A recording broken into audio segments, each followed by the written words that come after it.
بسم الله الرحمن الرحيم الذين كفروا وصدوا عن سبيل الله أضل أعمالهم والذين آمنوا وعملوا الصالحات وآمنوا بما نزل على محمد وهو الحق من ربهم كفر عنهم سيئاتهم وأصلح بالهم ذلك بأن الذين كفروا اتبعوا الباطل وأن الذين آمنوا اتبعوا الحق من ربهم كذلك يضرب الله للناس أمثالهم فإذا لقيتم الذين كفروا فضرب الرقاب حتى إذا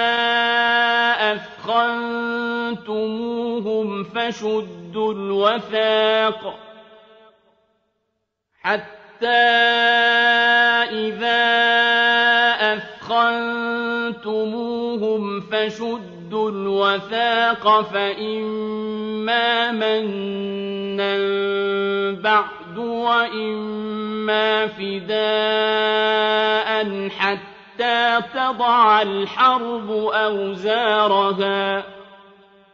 ذلك ولو يشاء الله لانتصر منهم ولكن ليبلو بعضكم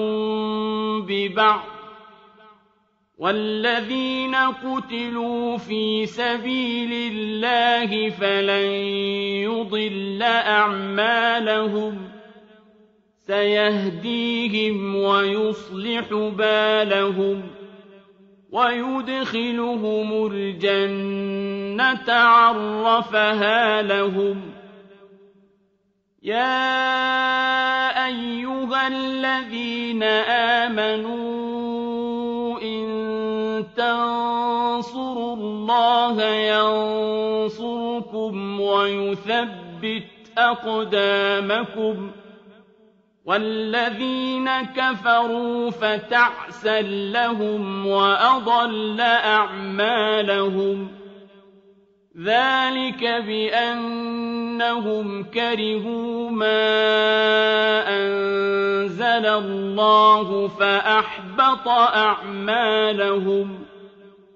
أفلم يسيروا في الأرض فينظروا كيف كان عاقبة الذين من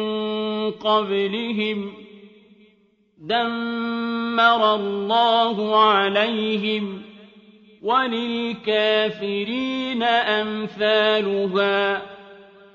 ذلك بأن الله مولى الذين آمنوا وأن الكافرين لا مولى لهم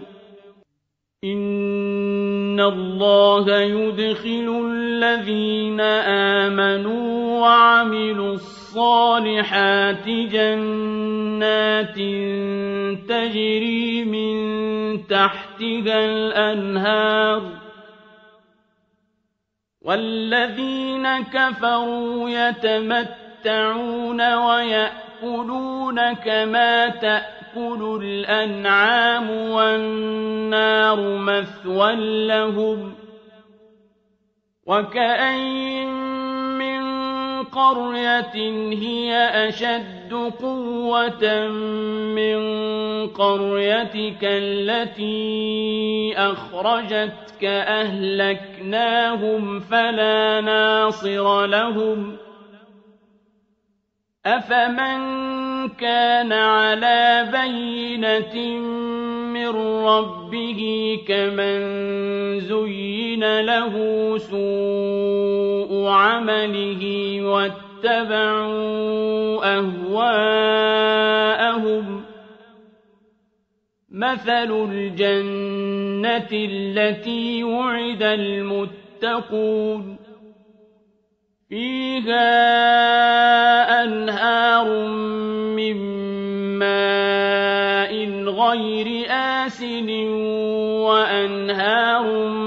من لبن لم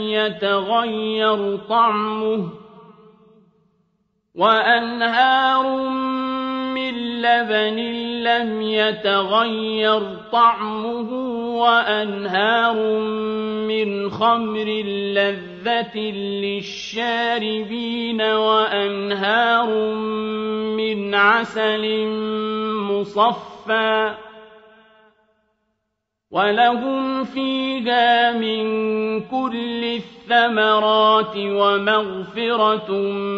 من ربهم